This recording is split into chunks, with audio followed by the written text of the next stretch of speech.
Hi friends, आज हम प्रस्तुत कर रहे हैं वेद प्रकाश शर्मा का उपन्यास एक थप्पड़ हिंदुस्तानी का part 15। Please like share subscribe my channel. पलक झपकते ही कनपट्टियाँ सुलगती नजर आने लगी। हलक से गुर्राहट निकली। आपने हमें पहले क्यों नहीं बताया?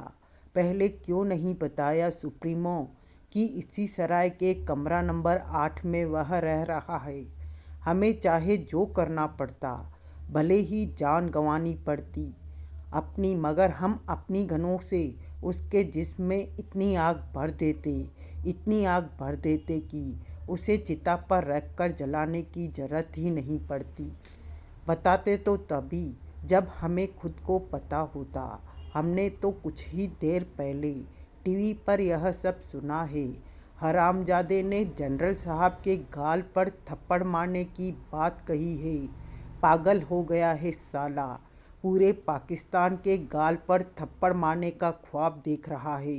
दांतों पर दांत जमाए सनवर गुर्राता चला गया। छोड़िए सर, छोड़िए ये हाईजैक वाईजैक वाला मिशन। आप हमें उसकी लाश बिछाने का मिशन सौंपिए। हमारे कलेजे को जितनी ठंडक उससे ठंडा करके मिलेगी, उतनी ठंडक किसी और मिशन को पूरा करके नहीं मिल सकती। कुत्ते के उस पिल्ले को इतनी बड़ी बात कहने की हिम्मत कैसे पड़ी? यही, ठीक यही रोष आज हमारे हर लड़के के दिल में है। सनवर, दूसरी तरफ से कहा गया, हमारे ही ग्रुप का बच्चा बच्चा नहीं बल्कि सारे ही टेररिस्ट ग्रुप के हर लड़के के दिल में यह अरमान है कि वह सारे काम छोड़कर सिर्फ और सिर्फ विकास को मौत के घाट उतार दे। मगर केवल जोश से सब कुछ नहीं होता। एक विकास के लिए हम अपनी दूसरी सारी एक्टिविटी ठप नहीं कर सकते। विजय विकास बड़ा चालाक ग्रुप है, ये मुमकिन है विकास ने यह ऐलान किया ही हमारे लड़कों को भड़काने के लिए हो। वह चाहता ही यह हो कि हर जिहादी का पूरा ध्यान उस पर केंद्रित हो जाए और हमारी दूसरी एक्टिविटीज़ पूरी तरह ठप पड़ जाए। हमें इस जाल में नहीं उलझना है।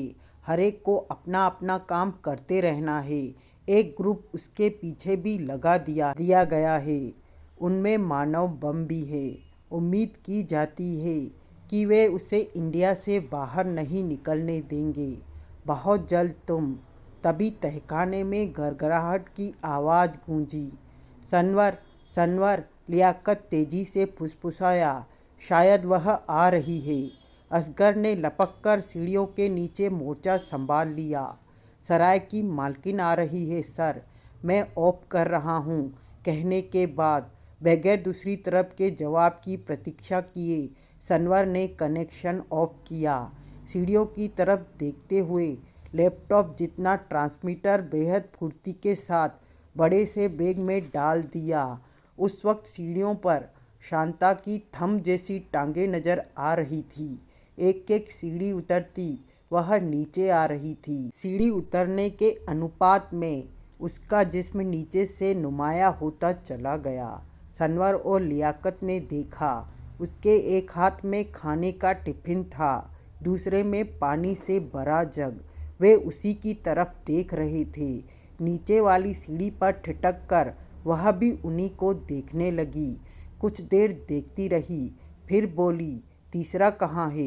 ये रहा। असगर सीढ़ियों के नीचे से निकला। शांता ने उसे सख्त नज़रों से गुर्राई, तुम वहाँ क्या कर रहे थे? मोर्चा लिया था। लियाकत हंसा, यह सोचकर कि तुम्हारे अलावा कहीं कोई और न हो। पुनः उतरना शुरू करती शांता ने कहा, यहाँ मेरे अलावा कोई और आ सकता है? यह बात तुमने सोच कैसे ली? जगह तुम्हारी है, तुम्हें ज़्यादा यकीन है और मुमकिन है यह यकीन दुरुस्त भी हो।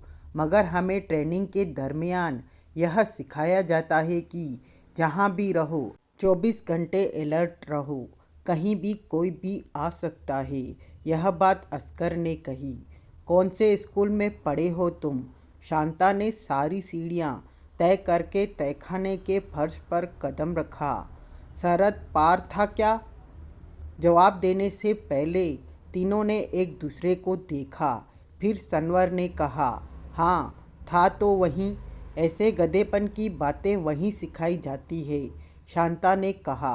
परंतु उसके इस वाक्य पर तीनों में से किसी ने ध्यान नहीं दिया। लियाकत तो यह कहता हुआ झपट ही पड़ा शांता पर कि मारे भूख के बुरा हाल हो गया है। असगर ने कहा, मेरी तो प्यास के मारे जीभ ही ऐठी जा रही है। एक ने उसके हाथ से टिफिन छीन लिया तो दूसरे ने जग।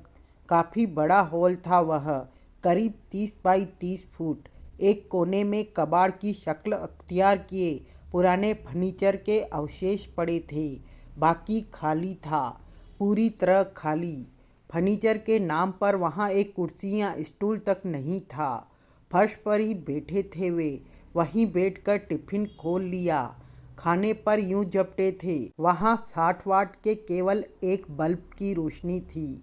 जाहिर है इतने बड़े हॉल के लिए वह पर्याप्त नहीं थी। खाने के बाद लियाकत ने तो कह भी दिया, यहाँ एक और बल्ब नहीं लगवा सकती तुम? हाँ, वह भड़की, हाथ नचाकर बोली, मैं तो नौचंदी का मेला लगवाऊंगी तुम्हारे लिए यहाँ। कैसी औरत है यार, असगर ने कहा। कोई कायदे की बात कहो तो लड़ने को आती है। कायदे की? यह कायदे की बात कही है इसने? यहाँ आने वाले मुझे देते ही क्या है जो मैं हेलोजिन लगवा दूँ। और रही यह बात कि मैं औरत कैसी हूँ, मैं ऐसी औरत हूँ जो अगर न होती तो तुम तीनों मुंह फाड़े सराय के सामने वाली सड़क पर पड़े होते। एहसान तो मानते नहीं कि मैंने बचा लिया, छुपाने के लिए यहाँ ले आई। कहते हैं औरत कैसी है और बल्ब लगवाओ। यहाँ तो तुमने हमें खुद को बचाने के लिए छुपाया। बाहर खड़े लोगों की भीड़। अब कोई नहीं है सड़क पर, शांता ने उसकी बात काट कर कहा। रात भी हो चुकी है, चुपचाप खिसक लो। उसकी इस बात पर तीनों ने एक दूसरे की तरफ देखा, जैसे पूछ रहे हो अचानक ये क्या आफत आई। जबकि शांता उनके मन को था लेने की गर्ज से कहती चली गई, अब मैं तुम्हें और ज़्यादा यहाँ रख कर टेंशन मोल नहीं ले सकती। सारा दिन साला बड़ा खराब गुजरा है। मैं तो सोच भी नहीं सकती थी कि साला घासीराम इतना खतरनाक आदमी होगा। कौन घासीराम? वही रूम नंबर 8 वाला जिसके चक्कर में पुलिस ने रेड डाली थी। तन्वर ने कहा, हमने तो सुना था वह विकास था। वह विकास? शांता को झटका सा लगा। तुमने कहाँ सुन लिया? लियाकत और असगर ने सनवर की तरफ हड़बड़ाकर देखा। लफ्ज मुंह से फिसलते ही एहसास सनवर को भी हो गया था कि वह कह बैठा है जो उसे नहीं कहना चाहिए था। पर अब क्या हो सकता था? मुंह से निकल गई बात को संभालने का प्रयास करता हुआ बोला, हमारे सूत्र बहुत दूर तक फैले हैं मैडम, उन्हें जानने की कोशिश मत करो और तुम मुझे चकमा देने की कोशिश मत करो। उसने सोचने वाले अंदाज में आंखें गोल बनाए रखकर कहा, क्या मतलब? घुमाओ मत, यहाँ से बाहर तुम निकले नहीं, फिर कैसे पता लगा कि वह विकास था? छोड़ो भी इस बात को। लियाकत ने 100 के नोट की एक गड्डी निकालकर उसकी तरफ बढ़ाते हुए कहा, सारी बातें जानने की कोशिश से कोई फ़ायदा नहीं होगा, नुकसान भी हो सकता है। शांता ने गड्डी ली, अपनी भारी भरकम छातियों के बीच ठूसी और बोली, यहाँ से फौरन फूट लो। कम है क्या? असगर ने पूछा। कम तो खैर है ही, मगर फूटने वाली बात मैंने पैसे कम होने की वजह से नहीं कही। फिर क्यों कही? एकदम से जवाब नहीं दिया शांता ने। कुछ देर तक बारी बारी से तीनों को घूरती रही, फिर बोली, तुम लोग मुझे ज़रूरत से कुछ ज़्यादा ही चालाक और ख़तरनाक लग रहे हो। यहाँ से पकड़े गए तो मेरी सराय का लाइसेंस रद्द हो जाएगा, इसलिए फ़ौरन हम यहाँ से नहीं जाएंगे। लियाकत ने कहा। अंदर ही अंदर खुशी हुई शांता को, मगर प्रकट में कहा, अरे ज़बरदस्ती है क्या? अगर तुमने अपनी रट नहीं छोड़ी, यानी बार बार जाने को कहती रही, तो ज़बरदस्ती भी हो सकती है। उसकी तरफ बढ़ते हुए सनवर ने खतरनाक स्वर में कहा था, ठीक पहचाना तुमने, हम यहाँ अब तक आए लोगों में से शायद सबसे ज़्यादा खतरनाक हैं। शांता ने अपने चेहरे पर ऐसे भाव पैदा किए जैसे उससे खौफ खा गई हो। थूक यूं सटका जैसे इस सामान्य क्रिया में भी काफ़ी दिक्कत पेश आई हो। जबकि सच्चाई ये है, मारे खुशी के वह बल्लियां उछल रही थी। मन में सोच रही थी, और मैं चाहती क्या हूँ। परंतु प्रत्यक्ष में वह पीछे हटती हुई बोली, ये बात ठीक नहीं। एक मिनट सनवर, एक मिनट। लियाकत ने लपककर सनवर का रास्ता रोकते हुए कहा, तुझे 1000 बार समझा चुका हूँ यार, जो बात प्यार से निपट सकती है उसमें ज़बरदस्ती करने की क्या ज़रूरत है। सनवर ठिठक गया था, मगर शांता से एक पल के लिए भी उसने अपनी आंख नहीं हटाई थी। वे आंखें जिनमें ऐसे भाव थे जैसे उसे अभी कत्ल कर डालेगा। जबकि लियाकत ने शांता की तरफ पलटकर कहा, देखो मैडम, मेरे यार से पंगा मत लो। ये थोड़ा सनकी मिजाज का आदमी है, मसलों को टेढ़े रास्तों से हल करने में यकीन रखता है। जबकि मेरा मानना है, जहाँ ताकत की जरूरत नहीं है वहाँ ताकत क्यों खर्च की जाए। तुम तो समझदार हो, यह भी साबित हो चुका है कि हम जैसे लोगों की मदद भी करती हो तुम, तो क्यों बेकार में जाने जाने की रट लगा रही हो। क्या मेरा इतना कह देना काफ़ी नहीं कि हम तुम्हें खुश कर देंगे। कहने के साथ उसने 500 के नोट की एक गड्डी उसकी तरफ बढ़ाई। शांता ने अपनी आंखों में लालच के कीटाणु तैराए, परंतु सनवर से डर जाने की एक्टिंग भी की। बोली, वो सब तो ठीक है, मगर घुर्राकर सनवर ने लियाकत की बैग से निकलने की कोशिश की। गड्डी पकड़ती हुई शांता ने कहा, हमारे बीच माहौल अच्छा ही रहे तो अच्छा है। हम जब तक भी यहाँ रहेंगे यह तब तक की फीस है। सनवर गर्जा, और नहीं मांगोगी तुम। सनवर प्लीज, मसले को मुझे हल करने दो, लियाकत ने कहा। असगर, उसे संभाल यार, समझा उसे। असगर ने लपककर सनवर को पकड़ा, उसे जबरदस्ती घसीटता सा विपरीत दिशा में ले जाता बोला, फालतू में क्यों खार खा रहा है। तैयार तो है वो, पकड़ तो लिए हैं पैसे। उसके साथ विपरीत दिशा में घसीटता सनवर घूरे शांता को ही जा रहा था। इस पल शांता को लगा, सनवर नामक यह लड़का शायद थोड़ा सा क्रेक है, वरना अब तक वह यही सोच रही थी। उसे काबू में करने के लिए पॉलिसी से काम ले रहे हैं। एक धमका रहा है, दूसरा पुचकार रहा है, परंतु लगा ऐसा नहीं है। अगर वह सतर्क न रही तो दिमाग से पैदल सनवर सचमुच उसे नुकसान पहुंचा सकता है। इस एहसास ने उसकी रीढ़ की हड्डी में सिहरन सी दौड़ा दी थी, मगर जानती थी डर को जरूरत से ज़्यादा प्रदर्शित करने से नुकसान ही होगा। इसलिए बोली, कितने दिन रहोगे तुम यहाँ। अभी कुछ नहीं कह सकते, मगर उसकी बात छोड़ो, पैसे की चिंता मत करो। वादा करता हूँ, जब यहाँ से जाएंगे तो तुम्हें खुश कर देंगे। जब भरपूर पैसे देने को तैयार हो तो क्यों तुम्हारा यह साथी अपना ब्लड प्रेशर बढ़ा रहा है। यह बात शांता ने ऐसे अंदाज में कही जिससे दो संदेश एक साथ जाए। पहला, वह सनवर की आंखों से नहीं डरती। दूसरा, पैसों के लिए कुछ भी करने को तैयार है। उस गड्डी को भी अपनी भारी वृक्षों के बीच ठूसने के साथ उसने कहा, नगदऊ से बड़ी दुनिया में भला दूसरी क्या चीज़ होती है। छोड़ो यार मुझे। सनवर असगर की गिरफ्त से निकलने के लिए मचला।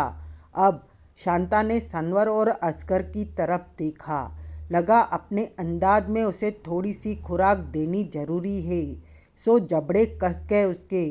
अपनी थंब जैसी टांगों पर मजबूती के साथ चलती हुई उनके करीब पहुंची और लहजे में आत्मविश्वास भरती बोली, असगर छोड़ दे इसे। परंतु असगर ने उसे नहीं छोड़ा। शायद जानता था आज़ाद होते ही वह शांता पर हमला कर सकता है। और तुम सुनो बेटे, कहने के साथ शांता ने अपनी आंखें सनवर की आंखों में डाल दी थी।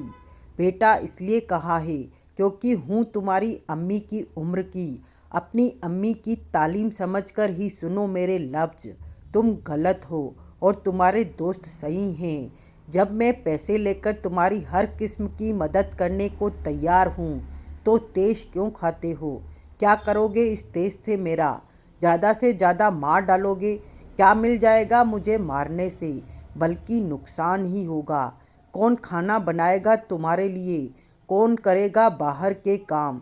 तुम तो बाजार से दूध डबल रोटी जैसी ज़रूरी चीज़ें लाने से रहे। बाहर की खबरें भी तुम्हारे लिए इम्पोर्टेंट होगी, उन्हें लाने का काम भी करूँगी मैं। इसके बदले में थोड़ा सा पैसा ले रही हूँ तो क्या गुनाह कर रही हूँ? और फिर भी अगर तुम इस नौकरानी को मार देने में अपना कोई फ़ायदा देख रहे हो तो सामने खड़ी हूँ, मार डालो।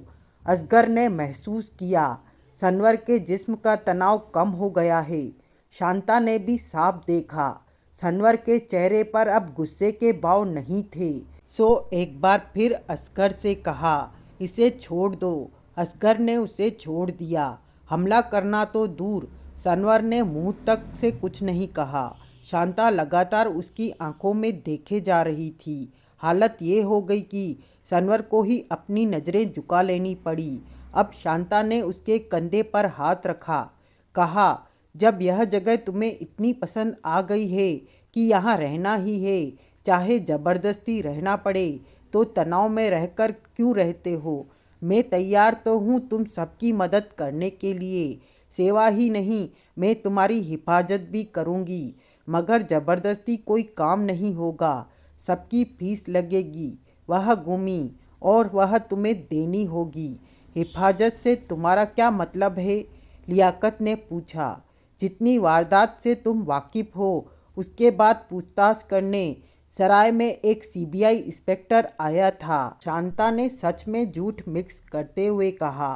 पुलिस आई थी, सबने पूरी सराय की तलाशी ली, सवाल कर कर के सिर में दर्द कर दिया मेरे। और जिस वक्त तुम यहाँ आराम फरमा रहे थे मैं उनके सामने डाल बनी खड़ी थी। क्या उन्होंने हमारे बारे में भी कुछ पूछा? असगर का सवाल। जब मैं सीधी सीधी इसी बात पर अड़ी रही, सराय में कोई और है ही नहीं तो तुम्हारे बारे में क्या पूछते? तो किसके बारे में पूछ रहे थे? विकास के बारे में। अब सनवर ने पूछा, उसके बारे में क्या पूछ रहे थे? शांता उसकी तरफ देखकर मुस्कुराई, बोली, यही कि वह कब से यहाँ ठहरा हुआ था, क्या क्या करता था, कोई उससे मिलने भी आया था या नहीं। तुम्हें पहले क्यों पता नहीं लगा कि वह विकास है? यानी तुम अनजान बन गई, ऐसा जाहिर किया जैसे तुम उसे नहीं जानती थी। अनजान बनी नहीं थी मैं, सचमुच अनजान थी। मतलब वह 5 दिन से रह रहा था, अनेक काम किए उसके। इतना एहसास तो था कि वह कोई 2 नंबर का ही आदमी है, मगर विकास होगा यह बात तो मैं स्वप्न तक में नहीं सोच पाई थी। यह तो तब पता लगा जब उस सीबीआई इंस्पेक्टर और पुलिस ने बताया कि वह विकास था, वह शख्स जिस पर 5 लाख रुपए इनाम थे। 5 लाख! एक बार फिर उसने अपनी आंखों में लालच के कीटाणु तैराए। अगर पहले पता लग जाता तो तुम क्या करती? सनवर ने मानो उसके मन की थाह लेने के लिए पूछा। उसका मतलब समझ जाने के बावजूद शांता ने पूछा, क्या मतलब? उसे गिरफ्तार करा के 5 लाख कमा लेती या? शांता ने बात लपकी, यहाँ का सवाल ही कहाँ उठता है। भला 5 लाख से बड़ी इस दुनिया में और कोई चीज़ होती है जिसके लिए यहाँ सोचती? मेरे तो सारे दुख दर्द दूर हो जाते। कुछ देर के लिए खामोशी छा गई। फिर लियाकत ने कहा, इसका मतलब तो ये हुआ कल अगर इतना ही बड़ा इनाम हम पर रख दिया जाए तो तुम हमें भी गिरफ्तार करा दोगी? सच बोल दूं या झूठ बोलकर तुम्हें खुश कर दूं? यानी तुम हमें पकड़वा दोगी? एकदम से नहीं, मतलब पहले तुमसे बात करूंगी, कहूंगी, ये देखो इनाम रखा गया है तुम पर, बोलो तुम दे रहे हो या उधर से कमा लूं। और अगर हम इनकार कर दें तो जाहिर है मैं उधर से कमा लूँगी। ऐसा कहकर शांता ने बहुत ही ज़बरदस्त रिस्क लिया था। कुछ देर के लिए बेसमेंट में ऐसा सन्नाटा छाया रहा जैसे वहाँ कोई मर गया हो। फिर असगर ने कहा, हम तुम्हारी साफगोई की तारीफ करते हैं। सच्चाई ये है, तुम अगर यह कहती मैं तुम्हें नहीं पकड़वाऊंगी तो हम समझ जाते तुम झूठ बोल रही हो, क्योंकि हम जान चुके हैं तुम्हारे लिए पैसा ही सब कुछ है। शांता ने राहत की सांस ली। उन पर उसके शब्दों की वही प्रतिक्रिया हुई थी जिसकी संभावना के साथ उसने उपरोक्त शब्द कहे थे। डर यही था उसे कि प्रतिक्रिया कहीं विपरीत न हो जाए, एक बार फिर न भड़क उठे सनवर। वैसा हो जाता तो इस बार हालात संभालने शायद मुश्किल हो जाते। यह रिस्क उसने उन पर अपनी स्पष्टवादिता की दाग जमाने के लिए लिया था और वह दाग जम चुकी थी। इसके लक्षण उन तीनों के चेहरे पर वह साफ देख चुकी थी। एकाएक लियाकत ने पूछा, मगर यही बात तुमने विकास के संबंध में क्यों नहीं कही? तुमने एक बार भी नहीं कहा कि तुम उसके सामने प्रस्ताव रखती कि यहाँ तो तुम 5 लाख कहने की बात तो उसी से दिमाग में आएगी इसके बारे में मालूम हो कि उसके पास मुझे देने के लिए रकम है। यानी तुम्हें मालूम था विकास के पास पैसे नहीं है। पैसे थे उसके पास, मगर कुल मिलाकर 40-50 हजार। इनाम था 5 लाख। फर्क तुम्हारी समझ में खुद आ रहा होगा। उन 40-50 हजार को भी वह इस तरह खर्च कर रहा था जैसे गृहिणी अपने पति की तनख्वाह को सारे महीने चलाती है। पासपोर्ट बनवाना था कमबख्त को, मांगे 25 थे, पकड़ाए 5। पासपोर्ट? लियाकत ने तुरंत बात लपकी, क्या तुम पासपोर्ट भी बनवा सकती हो? अंदर ही अंदर मुस्कुरा उठी शांता। इसलिए तो कही थी यह बात। मछलियाँ खुद उसके मुंह में फंस रही थी। बोली, यूँ पूछो दुनिया का वह कौन सा काम है जिसे मैं नहीं करा सकती, या यूँ कहो दुनिया में वह कौन सा काम है जो नहीं हो सकता। बस पैसे खर्च होते हैं। तुम ओरिजिनल पासपोर्ट बनवाती हो या डुप्लीकेट? डुप्लीकेट काम मैं नहीं करती। पासपोर्ट 24 कैरेट सोने जितने खरा होगा, लेकिन रुपए पूरे 75,000 लगेंगे। एक पासपोर्ट के 25।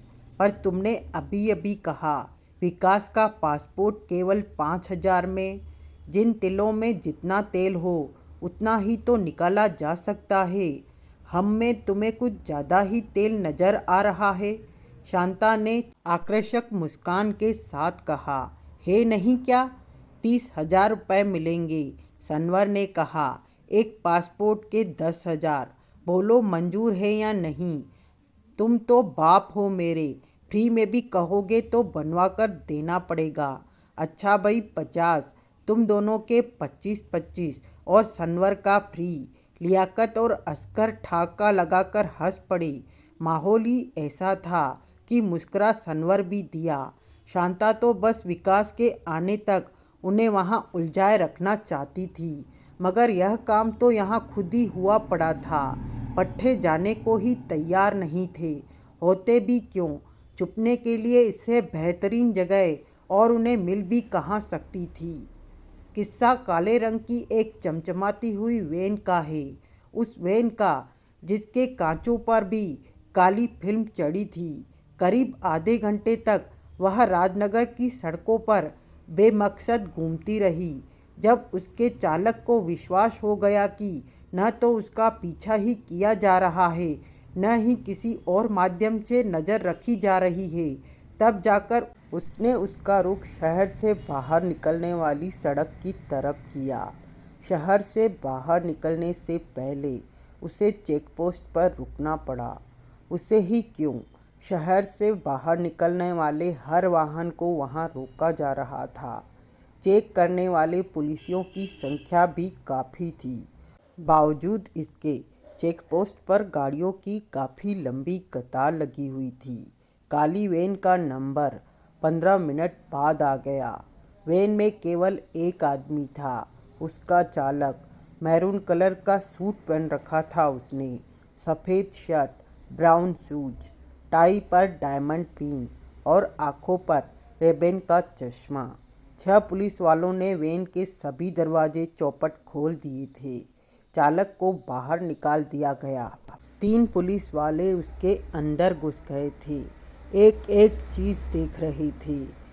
कभी सीट के नीचे झांक रहे थे, कभी डैशबोर्ड खोल रहे थे, तो कभी स्टेपनी हटा रहे थे।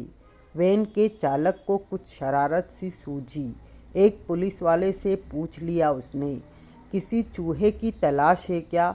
वैन के अंदर से पुलिसिये ने उसे घूरा। तभी वैन चालक ने महसूस किया किसी रूल के सिर ने उसका कंधा थपथपाया है। वह घूमा, अपने सामने एक इंस्पेक्टर को खड़े पाया। इंस्पेक्टर शक्ल से ही सख्त मिजाज लगता था। उसने पूछा, क्या कह रहे थे सिपाही से? पूछ रहा था, किसी चूहे की तलाश है क्या? क्या तुम्हें पता नहीं कि हमें किसकी तलाश है? मुझे क्या, सारे शहर को पता है, वो तो सारे संसार को पता है। फिर इंस्पेक्टर ने अपना लहजा कुछ और सख्त कर लिया। फिर क्यों पूछ रहे थे? क्योंकि वह सीट के नीचे झांक रहा था, डैशबोर्ड खोलकर देख रहा था। और जिस शख्स की आपको तलाश है उसका कद जरूरत से ज़्यादा ही स्मार्ट नज़र आ रहे हो तुम। इंस्पेक्टर ने उसका वाक्य पूरा नहीं होने दिया। नाम क्या है? विकास नहीं है, वैन चालक ने कहा। एक बार फिर इंस्पेक्टर की आंखों में सख्ती के भाव उभर आए, जबड़े कस गए। इससे पहले कि वह कुछ कहता, वैन चालक ने उस पुलिस वाले से कहा जो डैशबोर्ड से गाड़ी के कागज निकाल चुका था, इंस्पेक्टर साहब को लाइसेंस दिखा दो भैया। पुलिस वाले ने सारे कागज इंस्पेक्टर को पकड़ा दिए। लाइसेंस पर लगे फोटो से चालक के चेहरे का मिलान किया। अंदाज़ा उसका ऐसा था कि कागज में अगर बाल बराबर भी कमी निकल आती तो वैन को आगे नहीं जाने देता, एक तरफ खड़ी करवा लेता। कागज पूरे थे, इसलिए मजबूर सा बोला, जाओ। वह वैन लेकर आगे बढ़ गया। करीब 1 घंटे बाद वैन उस माइलस्टोन के करीब रुकी जिस पर मुंबई 555 लिखा था। दरवाज़ा खोलकर वह बाहर निकला ही था कि अचानक वातावरण में किसी के खिलखिलाने की आवाज़ गूंज उठी। उसने चौंक कर आवाज़ की दिशा में देखा। एक पत्थर की बैग से अभी अभी विकास बाहर आया था। पेट पकड़े वह जोर जोर से ठाके लगाकर हंस रहा था। क्या हुआ बेटे? वैन चालक ने पूछा। पत्थर के पीछे लाफिंग गैस फैली हुई है क्या? लाफिंग गैस तो इस वक्त आप बने हुए हैं गुलफाम अंकल। आप? हंसता हुआ वह उसके नज़दीक आ गया। वैन चालक ने, जो सचमुच गुलफाम था, एक नज़र अपने लिबास पर डाली। बोला, जो भी बना हूँ तेरी वजह से बनना पड़ा है नन्हे शैतान। वाइफ, बड़े अजीब लग रहे हैं आप। लाइफ में पहली बार आपको तहमद और बनियान के अलावा किन्हीं और कपड़ों में देखा है। जब पहने ही पहली बार है तो तू दूसरी बार कैसे देख सकता है? वहाँ होटल में भी सारे लड़के दांत फाड़ फाड़ के हंस रहे थे। उन्हें तो झपट कर मैंने चुप करा दिया, पर तेरा क्या करूं? एक बार को तो मैं पहचान ही नहीं सका। सोचा शायद आप नहीं आए, किसी को भेज दिया है। कहने के साथ लड़का झुका और पूरी श्रद्धा के साथ गुलफाम के चरण स्पर्श किए। गुलफाम ने उसके दोनों बलिष्ठ कंधे पकड़े, ऊपर उठाया और बाहों में भरकर गले से लगाया। बोला, ये तो केवल अंग्रेजी कपड़े हैं, तेरे लिए तो गुलफाम जोकर भी बन सकता है शैतान।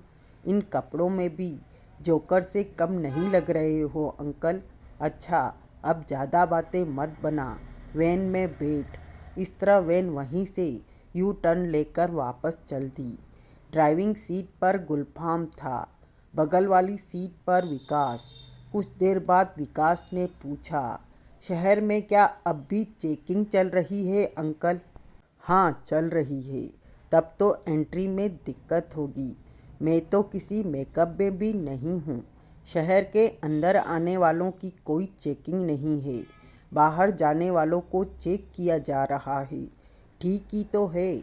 विकास हंसा। विकास शहर के अंदर थोड़ी आएगा, बाहर ही तो निकलेगा।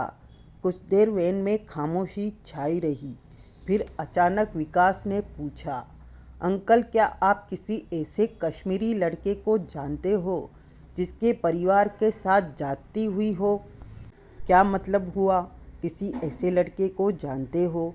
मतलब बाद में पूछना अंकल, पहले जवाब दो। विकास ने कहा, अखबारों में आए दिन खबरें आती रहती हैं। सुरक्षा बलों ने फला कश्मीरी परिवार के साथ जुल्म किया, फला परिवार को नाजायज सताया। मैं एक ऐसे लड़के को जानता हूँ जिसके परिवार को आतंकवादियों ने सुरक्षा बलों की वर्दी पहनकर मौत के घाट उतार दिया। मतलब यही हो रहा है वहाँ। आतंकवादियों द्वारा चली आ रही चालों में से यह भी एक चाल है। जो परिवार आतंकवाद के खिलाफ है उन पर आतंकवादी इंडियन आर्मी की वर्दी पहनकर हमला करते हैं। इससे उनके दो मकसद एक साथ सिद्ध होते हैं। पहला, उन लोगों का सफाया जो आतंकवाद के समर्थन नहीं है। दूसरा, घाटी में ही नहीं सारे संसार में भारतीय सुरक्षा बलों की बदनामी। इससे एक और फायदा उन्हें मिलता है कि घाटी में रहने वाले दूसरे वे परिवार जो आतंकवाद के समर्थक नहीं है, भारतीय सुरक्षा बलों से यह सोचकर नफरत करने लगते हैं कि ये लोग मासूम और बेगुनाहों को सता रहे हैं, उन पर जुल्म कर रहे हैं। जुल्म भी ये लोग ऐसे ऐसे करते हैं जिससे लोगों में सुरक्षा बलों के खिलाफ ज़्यादा से ज़्यादा नफरत फैले। शब्बीर शाह की ही कहानी लो। उसके परिवार में माँ बाप और एक जवान बहन थी।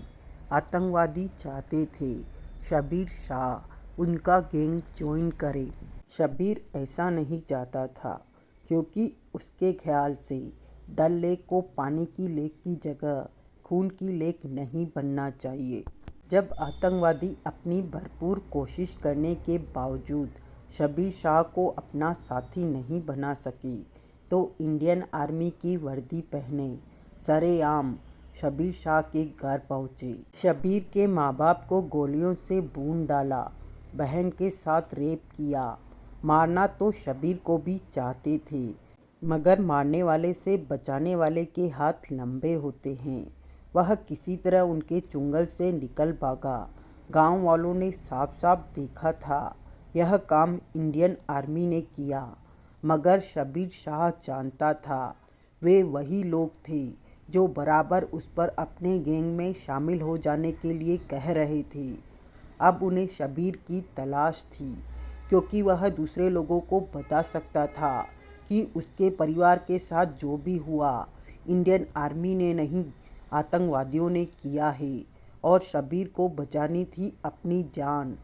जान बचाने का उसे एक ही रास्ता सूझा, यह कि वह कश्मीर से भाग आया। भाग तो आया मगर अब जाए कहाँ? तभी उसे याद आया उसके पड़ोस में एक हिंदू परिवार रहता था।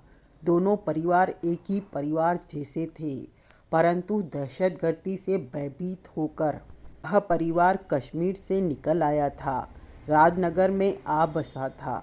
यहाँ आकर उन्होंने शब्बीर के पिता को फ़ोन भी किया था, अपने महफूज होने की सूचना दी थी, अपना एड्रेस दिया था और कहा था हमारे घर का ख्याल रखना। अगर कभी कश्मीर की रंगीनियाँ वापस लौटी तो वे वापस वहीं जाकर रहेंगे क्योंकि यहाँ उनका मन नहीं लगता। शब्बीर को हिंदू परिवार का ध्यान आया। जो भी टूटा फूटा एड्रेस उसके जेहन में था उसके बेस पर ढूंढता ढूंढता उस परिवार तक पहुंचा, अपनी दर्दनाक कहानी सुनाई। पर कोई भी कर क्या सकता था, उस परिवार को मानो एक और बेटा मिल गया। आज शब्बीर उसी परिवार के साथ उनके बेटे की तरह रहता है और गुलफाम होटल एंड रेस्टोरेंट का टॉप कुक है। उसके हाथ का चिकन खाएगा तो उंगलियां चाटता रह जाएगा। मैं उससे मिलना चाहता हूँ, विकास ने कहा। वहीं चल रहे हैं, कुछ देर बाद वह तेरे सामने होगा। मगर तेरे दिमाग में है क्या? किसी ऐसे लड़के के बारे में क्यों पूछ रहा है? बताऊंगा, विकास ने कहा। मेरे दिमाग में एक प्लान है। शबीर शाह इकरे बदन का पतला दुबला लड़का था। उम्र 20 के आसपास, कद 5 फुट 10 इंच, रंग गोरा।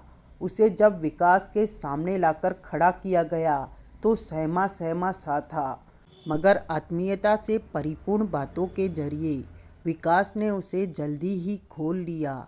उसके माँ बाप और बहन के ही नहीं, उन परिचितों और दोस्तों आदि के नाम भी पूछे, कश्मीर में जिनके वह नज़दीक था। गुलफाम हालांकि संक्षेप में उसके परिवार के साथ घटी घटना के बारे में बता चुका था, मगर विकास ने पूरी घटना उसके मुंह से विस्तार पूर्वक सुनी। सुनाते सुनाते वह बुरी तरह रोने लगा था। सारा माहौल गमगीन हो गया। खुद विकास की आंखों में भी आंसू आ गए थे। उन्हें पीने की कोशिश करता बोला, तो यह सब तुम्हें कश्मीर में किसी को बताने का मौका नहीं मिला? मिला था, बताया भी था मैंने, मगर और बुरी तरह फंस गया। खुदा ने बस जिंदगी लिखी थी नसीब में, इसलिए बच गया, वरना मारने में तो उन्होंने भी कोई कसर नहीं छोड़ी थी। किसकी बात कर रहे हो? Jim Corbett. विकास चौंक पड़ा। वह तो भारत में अमेरिकी राजदूत का नाम है, उसी की बात कर रहा हूँ, उसकी और उसके ड्राइवर की। उसका नाम माइकल आर्मस्ट्रॉन्ग है। मगर तुम्हारी कहानी के बीच वे कहाँ से आ गए?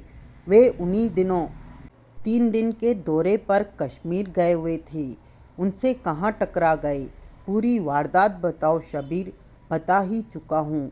मेरे परिवार के साथ जो हुआ सरेआम हुआ था, बल्कि यह भी कहूँ तो गलत नहीं होगा कि आतंकवादियों ने जानबूझकर सरेआम किया था, ताकि गांव वाले इस मौत के गवाह रहें।